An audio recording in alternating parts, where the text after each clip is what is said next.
Hello friends, welcome my YouTube channel account by Seema ma'am.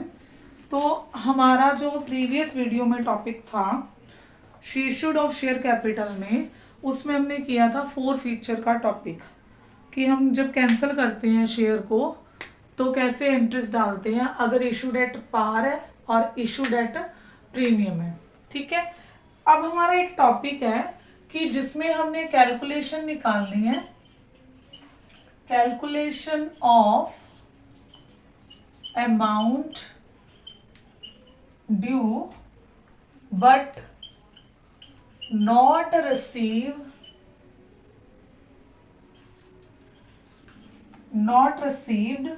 on allotment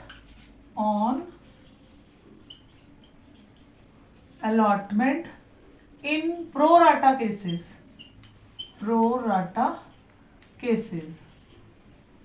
अगर आपका question pro rata base है और उसमें बोल रहे हैं कि अलॉटमेंट मनी रिसीव नहीं हुई, तो उसमें जो कॉल इन एरर हम डालते हैं तो सिंपली नहीं डालेंगे, उसका एक वर्किंग नोट शो करना पड़ेगा जब हमने इसकी कॉल इन एरर की एंट्री डालनी है। अब मैं एक क्वेश्चन आपको दे रही हूं कि जिसमें इशूड शेयर हैं,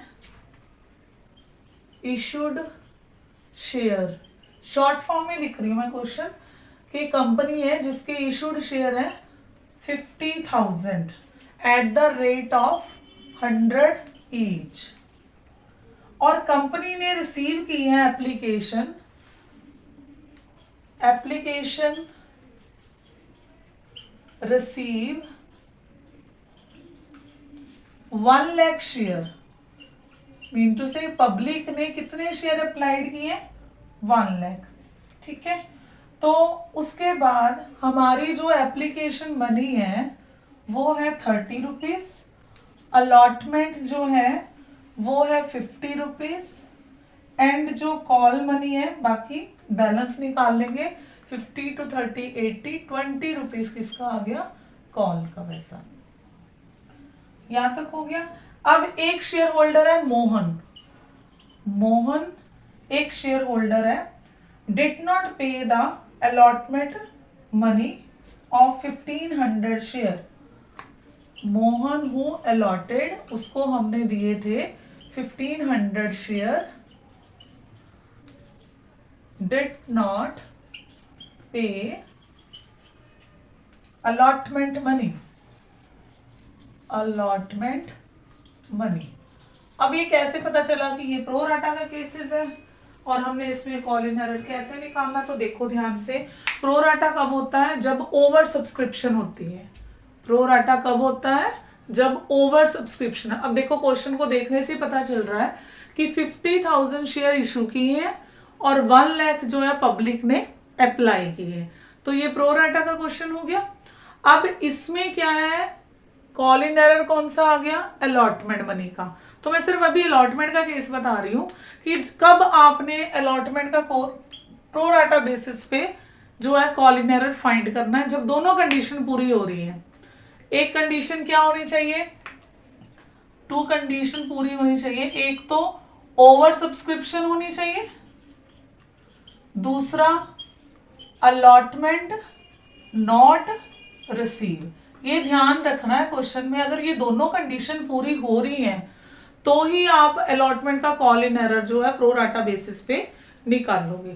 देखो कैसे निकालना है, वर्किंग नोट में सबसे पहले हम वर्किंग नोट बनाते हैं क्योंकि फर्स्ट एंट्रीज तो आपको आती है। ठीक है, अब कॉल इन एरर निकाल रही हूं मैं अलॉटमेंट का, वो कैसे निकालना है। सबसे पहले तो ये देखना है कि मोहन जो पर्सन है उसके कौन से वाले शेयर दिए हैं। अगर तो अलॉटेड दिए हैं तो अप्लाइड फाइंड करने हैं, और अगर अप्लाइड दिए तो अलॉटेड फाइंड करने हैं। अब इसमें अलॉटेड दिए हैं तो हमने कौन से शेयर फाइंड करने हैं, नंबर ऑफ अप्लाइड। तो कैसे करोगे, जितने अप्लाइड शेयर हैं, कितने अप्लाइड शेयर 1 लाख, और अलॉटेड कितने हैं 50। जोन से फाइंड करने हैं आपने। अगर अप्लाइड फाइंड करने हैं अप्लाइड ऊपर रखोगे, अगर अलॉटेड फाइंड करने हैं तो अलॉटेड ऊपर रखोगे। हमें चाहिए दोनों ही हैं। क्वेश्चन में कई बार अप्लाइड भी दिए होते हैं तो अलॉटेड फाइंड करेंगे, मल्टीप्लाई जो अमाउंट वो पे नहीं कर रहा, तो हम इसको 40 से 40 कट कर दी, 5 3 द 15, तो ये आ गया 10 से मल्टीप्लाई करके 3000 शेयर, ये आ गया अप्लाइड शेयर। अब हम टेबल बनाएंगे, वर्किंग नोट में ही ये काम करना आपने। Applied, allotted, application receive, application due, surplus, और सरप्लस के बाद अलॉटमेंट। सरप्लस के बाद क्या बनेगी? अलॉटमेंट।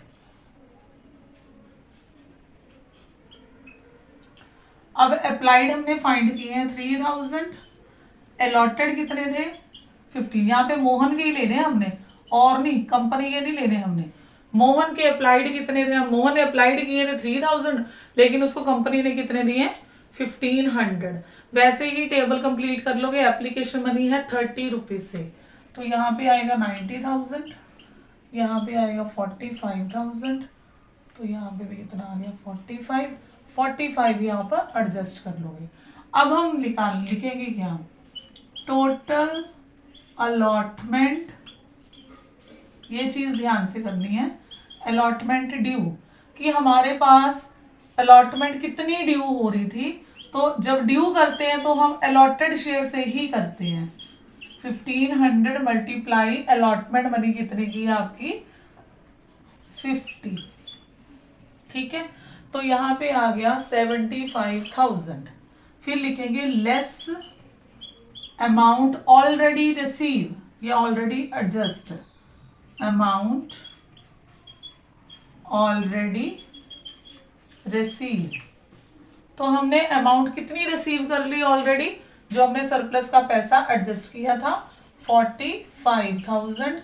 अब ये लेस करके जो भी बैलेंस आएगा उसको क्या लिखोगे? Amount due but not receive. ये कॉल इन एरर आ गया आपका 30,000, जो आपने एंट्री में शो करना है। जब आपने अलॉटमेंट मनी रिसीव करनी है तो क्या एंट्री होगी आपकी?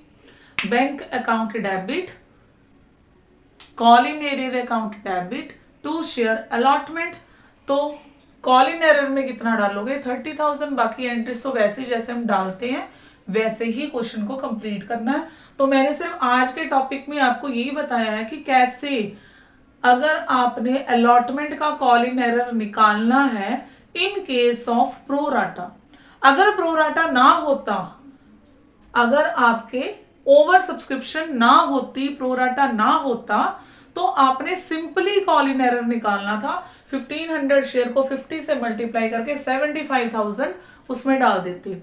लेकिन इन केस प्रोराटा का अगर क्वेश्चन है तो अगर अलॉटमेंट मनी वो पे नहीं करता, सिर्फ किस केस में ये ऐसे करना है आपने?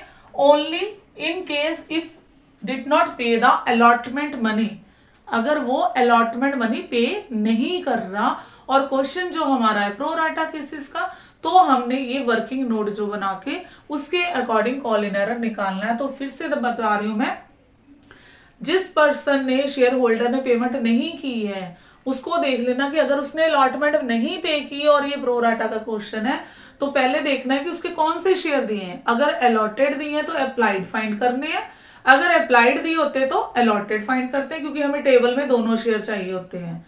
तो हमने अब अप्लाइड फाइंड करने हैं, तो जोन से फाइंड करने वही ऊपर रखोगे। अब कंपनी के अप्लाइड शेयर थे 1 लाख, अलॉटेड थे 50,000, मल्टीप्लाई जो अमाउंट वो पे नहीं कर रहा। इससे हमारे पास जो 3000 शेयर आ गए हैं वो कौन से शेयर आ गए? आपके अप्लाइड शेयर। अब टेबल जैसे मैंने ओवर सब्सक्रिप्शन का बताया ही था आपको, वैसे ही टेबल आप कंप्लीट कर लोगे। तो अप्लाइड शेयर है आपके 3000, अलॉटेड है 1500, एप्लीकेशन मनी से मल्टीप्लाई करके आपके पास जो सरप्लस आया उसको आपने इसमें एडजस्ट कर लिया। ये चीजें ध्यान से लिखनी है कि सबसे पहले आपने लिखना है total allotment due. Allotted share को अलॉटमेंट से मल्टीप्लाई करना है, क्योंकि हम अलॉटमेंट ड्यू निकाल रहे हैं। तो अलॉटमेंट मनी जो है इस क्वेश्चन में 50 रुपीज है, तो 50 से ही मल्टीप्लाई करना है। यहाँ पे आ गया 75,000 लेस जो हमारा सरप्लस का पैसा आपने एडजस्ट किया है। तो क्या लिखोगे इसको? Amount already receive 45,000। अब 75 में से 45 लेस कर दिया तो कितना आ गया आपके पास? 30,000 कि हमने ड्यू तो 75 किया था, 45 ठीक है एक्सेस मनी के थी, हमने एडजस्ट कर लिया। अब जो बच गया जो हमें नहीं रिसीव हुआ that is a call in arrear. तो आप जब अलॉटमेंट मनी रिसीव करोगे तो आप कॉल इन एरर कितना डालोगे, 30,000 से। अब जैसे यही क्वेश्चन है, इसका मैं आपको रिसीव की एंट्री बता देती हूँ कि कैसे आप रिसीव की एंट्री को करोगे। जैसे यहाँ पे लिखोगे bank account debit, call in arrear account debit to share allotment. ठीक है, मैं सिर्फ इसमें कॉल इन एरर बता रही हूँ क्योंकि अलॉटमेंट मनी एक्चुअल तो आपको ओवर सब्सक्रिप्शन का टेबल बना के पहले वाले टेबल में भी एडजस्टमेंट की होगी तो उससे अकॉर्डिंग ही निकाल लोगे। तो यहाँ पे मैं कितना डाल दूंगी, कॉल इन एरर 30,000। बाकी जो आप टेबल स्टार्टिंग से बनाया होगा उससे अकॉर्डिंग ही क्वेश्चन को करोगे। ये टॉपिक था आज का कि कैसे अगर amount due but not receive in the time of allotment है और प्रो डाटा केसेस है तो आपने कॉल इन एरर कैसे फाइंड करना है। Thank you. अगर वीडियो आपको पसंद आई हो तो लाइक शेयर सब्सक्राइब जरूर करें।